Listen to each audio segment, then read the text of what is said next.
പരന്ന വായനയും ആഴത്തിലുള്ള വായനയും രണ്ടാണെന്നും ആഴത്തിലുള്ള വായന സാമൂഹിക ജീർണതകൾ അകറ്റുമെന്നും കവിയും സാഹിത്യകാരനുമായ ആലങ്കോട് ലീലാകൃഷ്ണൻ. ചരിത്രത്തെ തിരിച്ചുപിടിക്കാൻ ശ്രമിക്കുന്നവരാണ് മതേതര നീതി ബോധങ്ങളെ ശിഥിലമാക്കുന്നതെന്നും ആലങ്കോട് ലീലാകൃഷ്ണൻ പറഞ്ഞു. പാലക്കാട് പബ്ലിക് ലൈബ്രറിയുടെ 75ാം വാർഷികാഘോഷം ഉദ്ഘാടനം ചെയ്ത് സംസാരിക്കുകയായിരുന്നു ആലങ്കോട് ലീലാകൃഷ്ണൻ. സാമൂഹിക ഇരുട്ടുകളെയും തിന്മകളെയും പ്രതിരോധിച്ചതും സാമൂഹ്യ നവോത്ഥാനത്തിന് വഴിവെട്ടിയതും വായനയെന്ന വെളിച്ചത്തിലൂടെയാണെന്നും അദ്ദേഹം തുടർന്ന് പറഞ്ഞു.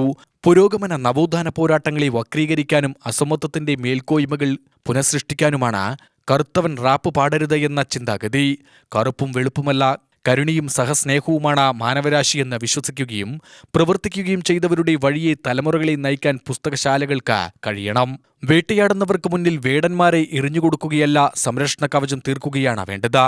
ഒരു ബന്ധവുമില്ലാത്ത സ്വാതന്ത്ര്യ സമരങ്ങൾ എങ്ങനെ സൃഷ്ടിച്ചെടുക്കാമെന്ന പരതുന്നവർക്ക് മുമ്പിൽ ചരിത്രത്തിന്റെ താളുകൾ നിവർത്തിപ്പിടിക്കാൻ ഗ്രന്ഥശാല പ്രവർത്തകർ തയ്യാറെടുക്കേണ്ട കാലമാണെന്നും ആലങ്കോട് ലീലാകൃഷ്ണൻ പറഞ്ഞു.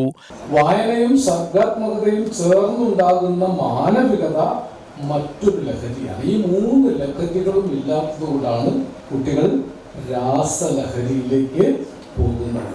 ഇത് നമ്മൾ അറിയേണ്ട ഒരു പ്രധാനപ്പെട്ട കാര്യമാണ്. നമുക്ക് അവരെ തിരിച്ചു കൊണ്ടുവരാൻ സാധിക്കും. ഈ ലഹരി അവർക്ക് പകർന്നു കൊടുക്കാൻ നമ്മൾ പരാജയപ്പെട്ടു എന്നാണ് ഞാൻ പറയാം. വായനയുടെ ലഹരി, സർഗാത്മകതയുടെ ലഹരി, ഇത് രണ്ടും ചേർന്ന മാനവികതയുടെ ലഹരി, മനുഷ്യത്വത്തിന്റെ ലഹരി അല്ലെ, മനുഷ്യർ കൂടി ഇരിക്കുമ്പോൾ ഈ പഴയ കെട്ടിടത്തിനുള്ളിൽ പാലക്കാട്ടെ ഒരു വലിയ തലമുറ, പല പ്രതിനിധാനങ്ങളാണ്. ഓരോരുത്തരുടെയും റെപ്രസെന്റേഷൻസ് എന്ന് പറഞ്ഞാൽ എത്രയോ വലിയ റെപ്രസെന്റേഷൻസ് ആണ് ഇരിക്കുന്നത്.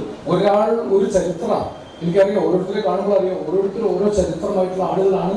ഈ പഴകിയ, ഈ പഴമയുടെ ഗന്ധമുള്ള എന്നാൽ പുതുമ ആവാഹിച്ച ഒരു ചെറിയ ഗ്രന്ഥശാലക്കകത്തിരുന്ന് ഓർമ്മകളിലേക്കും സ്വപ്നങ്ങളിലേക്കും ഒരുപോലെ സഞ്ചരിക്കും അല്ലെ. ഓർമ്മയായി പിന്നോട്ട് ചായുകയും സ്വപ്നമായി മുന്നോട്ട് കുതിക്കുകയും ചെയ്യുക എന്നൊരു പ്രക്രിയയാണ് ഈ സംസ്കാരം.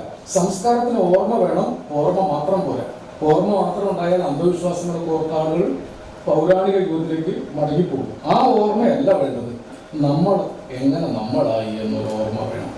Library president professor P K. Balakrishnan അധ്യക്ഷത വഹിച്ചു. സംസ്ഥാന library council president doctor K V. Kunhikrishnan, സാഹിത്യപ്രതിഭകളായ Mundoor Sethumadhavan, George Das, doctor Parvathy Warrier, library council ഭാരവാഹികളായ V K. Jayaprakash, M V. Unnikrishnan, T S. Peter എന്നിവർ സംസാരിച്ചു. PhD നേടിയ ഡോക്ടർ സഗീന ബാനു, ഡോക്ടർ ടീഷ എന്നിവരെ ചടങ്ങിൽ അനുമോദിച്ചു. UTV news, Palakkad.